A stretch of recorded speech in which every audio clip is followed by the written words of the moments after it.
ચાલો ચાલો જઈએ ગિરિરાજ। મારા ભાગ્ય ખુલ્યા, મારા પાપો હર્યા, આ ભરત ક્ષેત્રે મારો જન્મ થયો। એવું પરમ પવિત્ર શાશ્વત તીર્થ શ્રી શત્રુંજયનો સ્પર્શ થયો।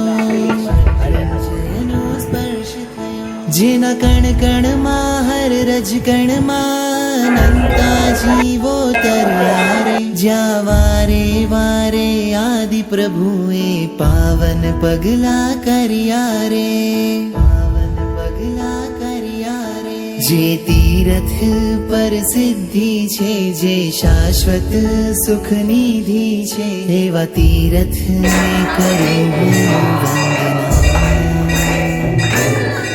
જેના શિખરે ઋષભજી છે, જેના તળિયે જય તળેટી છે, એવા તીરથને કરું હું વંદના।